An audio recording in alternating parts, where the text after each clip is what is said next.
Hello दोस्तों, कहानी सुनने के बाद प्लीज़ चैनल को सब्सक्राइब करें। अरे रानी, तुम सांवली, ऊपर से ये काली साड़ी वो अच्छी नहीं दिखेगी क्या तुम्हारे ऊपर? पहले ही तुम्हारे रंग को देखकर लोग ताना मारते हैं।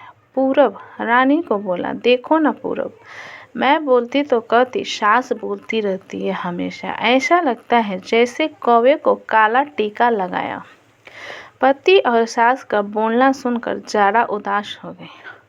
वो काली नहीं थी, कृष्ण वर्णीय और रानी नाक नक्शे में अच्छी थी, पर पति और सास कलर को लेकर रानी को हमेशा ताना मारते थे। क्या करेगा वो भी, वो गोरा और रानी कृष्ण वर्णीय। लोगों का क्या, वो तो नाम रखने में पीएचडी होते हैं। ब्लैक और वाइट जोड़ी बोलते थे दोनों को। पूरब का मन वैसे साफ था। रानी को अगर कोई कलर को लेकर बोलता तो उससे ज़रा भी अच्छा नहीं लगता था, इसलिए वह भी थोड़ा बहुत बोल देता था ताकि वह जिद ना करे। लेकिन जब वह बोलता था तो उसे इस बात का पछतावा होता था। उसकी माँ घर में हमेशा करवाहट रखती थी। आज भी वैसे ही हुआ। घर में उत्सव के माहौल में सुबह जब सास ने रानी से बात की तो वह थोड़ी घबराई हुई थी। उसका चेहरा भी शांत था। पूरब वास्तव में खुद पर शर्मिंदा था। अपराधी की तरह बैठने के बजाय वह काम के लिए बाहर गया। कई सारी महिलाएं काली साड़ी पहनकर सड़कों पर चल रही थी। सभी ही गोरी थी ऐसा नहीं था, लेकिन उन पर वह काली साड़ी अच्छी लग रही थी। पूरब काम की जगह पर गया। उसका बचपन का दोस्त विक्की और उसका पूरा परिवार साथ में था। जान पहचान हुई तभी पीठ के पीछे से विक्की की पत्नी आई। वह भी काली सांवली ही थी, काली साड़ी पहनी थी। उसने पीछे से एक आवाज़ आई, प्रतीक्षा दीदी, अच्छी दिख रही हो आप। आपकी साड़ी भी अच्छी है और आप भी। प्रतीक्षा के चेहरे पर खुशी आई। उससे ज़्यादा विक्की खुश हो गया था। पूरब विक्की को कौतूहल से देख रहा था। विक्की ने वह देखा और जाना। वो पूरब के सवालों को हल करना चाहता था। विक्की ने पूरब से सीधे ही पूछ लिया, पूछो, तुम्हारे मन में जो भी है मैं तुम्हें उसका उत्तर देने के लिए तैयार हूँ। पूरब पहले हड़बड़ाया, फिर वह बोलने लगा कि नहीं, ऐसा कुछ भी नहीं है। विक्की ने पूरब से कहा, तुम मुझे नहीं जानते कि मैं लोगों का मन कितने अच्छे से पढ़ सकता हूँ। तुम तो मेरे बचपन के मित्र हो। तुम्हारे मन की बात भला मुझसे कैसे छुपी रह सकती है। विक्की आगे बोला, चलो ठीक है, तुम्हारा सवाल भी मैं ही बता देता हूँ। तुम यही सोच रहे हो ना कि मेरी पत्नी जो रंग से काली है और आज उसने काली साड़ी पहन रखी है, फिर भी वह और मैं इतना खुश कैसे? पूरब सब कुछ शांति से सुन रहा था और कुछ भी बोल नहीं पा रहा था। विक्की बोला, काला रंग ऐसा रंग है जिसमें दुनिया का कोई भी रंग मिला दे वो कभी नहीं बदलता, यानी कि किसी और रंग की संगत में वह अपना अस्तित्व कभी नहीं छोड़ता। इसी प्रकार प्रतीक्षा भी दिल से एकदम उस कलर के जैसी है, कभी भी रंगीन ना होने वाली लड़की है। वह अपने मर्जी से जिए, यही मुझे लगता है। मैं उसे खुश देखना चाहता हूँ। लोगों का क्या, वह तो बैठे ही हैं बुरा भला बोलने के लिए। गोरी औरत रही तो छिपकली बोलते हैं, काली होती है तो चूहा या कौवा बोलते हैं। क्या क्या नहीं बोलते लोग। ताना मारने वाले मारते रहे। हमें हमेशा खुश रहना चाहिए। वही मैं अब कर रहा हूँ। वो सुबह मुझे बोली, मैं कैसी दिख रही हूँ, अच्छी लग रही हो तुम।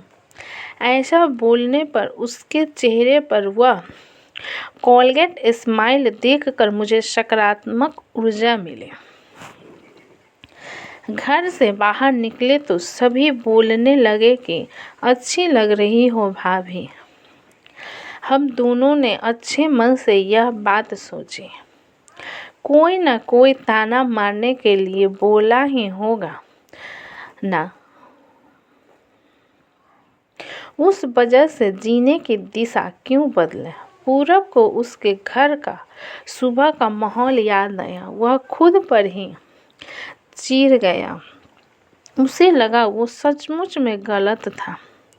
मैं ही रानी को दुख देता हूँ, उस वजह से सब उसे बोलते हैं। अब मुझे ही अपनी भूल सुधार कर उसे माफ़ी मांगनी होगी। उसने हंसते हुए विक्की को अलविदा कहा। अपना काम निपटाकर वह एक साड़ी की दुकान पर गया। रानी के लिए उसने काले रंग की साड़ी ली और घर गया। घर जाने के बाद रानी शांत बैठी थी। उसने रानी को आवाज़ दी और साड़ी उसके हाथों में दे दी। रानी को जरा अलग ही लगा। उसने प्रश्नार्थक नज़रों से पूरब की ओर देखा। उसने बॉक्स खोलकर देखा तो काले रंग की साड़ी थी। रानी, मैं लाया हूँ तुम्हारे लिए यह साड़ी। आज पहन के दिखाओ कैसी दिखती हो तुम। अच्छी नहीं लगी तो बदल देंगे साड़ी को। देखने तो दो कैसी दिखती हो तुम इस रंग में। रानी को जरा अच्छा लगा। चलो तैयार हो जाओ जल्दी, हम जरा बाहर जाकर आते हैं। एक क्लाइंट के पास जाना है, उन्होंने बुलाया है जोरी में। पूरब का बोलना सुनकर रानी तैयार होने गई। काली साड़ी उस पर, हल्का सा मेकअप और लंबे बालों की चोटी। पूरब की माँ भी रानी को देखते ही रह गई। पूरब बोला, रानी सॉरी। हाँ, अरे लोगों की बातों में आकर मैं तुम्हें हमेशा बोलता रहा और खरा सौंदर्य किसमें है यह मैं भूल गया था। रंग दो ही हैं यह जानकर फिर जीना छोड़ दे क्या, अपनी खुद की पसंद छोड़ दे क्या। तुम्हें काले रंग की साड़ी पहनना बहुत अच्छा लगता था ना, पर मैं हमेशा तुम्हें टोकता रहा। अब मुझे समझ में आया किसी भी रंग में रंगते वक्त मन साफ हो तो खूबसूरती निखरती है। तुम चाहती हो वैसे ही जियो, मैं कभी भी तुम्हें नहीं बोलूँगा। और हाँ, सचमुच सुंदर दिखती हो तुम्हारे रंग पर अच्छा खिलता है यह काला रंग। रानी के चेहरे की लाली और भी ज़्यादा बढ़ गई थी। यह बात सुनकर शर्मा कर वह पूरब को बोली, क्या आप भी। पूरब ने रानी का मुस्कुराता हुआ चेहरा देखा और उसके बदले हुए विचारों से पूरब खुश हुआ। मन ही मन में पूरब ने विक्की को धन्यवाद किया, क्योंकि यह परिवर्तन विक्की के शब्दों द्वारा ही हुआ था। खूबसूरत दिखने के लिए खूबसूरत दिखना ज़रूरी नहीं है, बल्कि खूबसूरत सोच होना ज़रूरी है। इंसान का अगर मन सुंदर है तो इससे कोई फर्क नहीं पड़ता कि वह किस रंग का हो। आपको यह कहानी कैसी लगी मुझे कमेंट बॉक्स में लिखें। अच्छी लगी हो तो प्लीज़ लाइक करें, सब्सक्राइब करें एंड शेयर करें। कहानी अच्छी लगी हो तो प्लीज़ चैनल को सब्सक्राइब करें। अपना कीमती समय देने के लिए धन्यवाद। अपना सपोर्ट हमेशा बनाए रखें।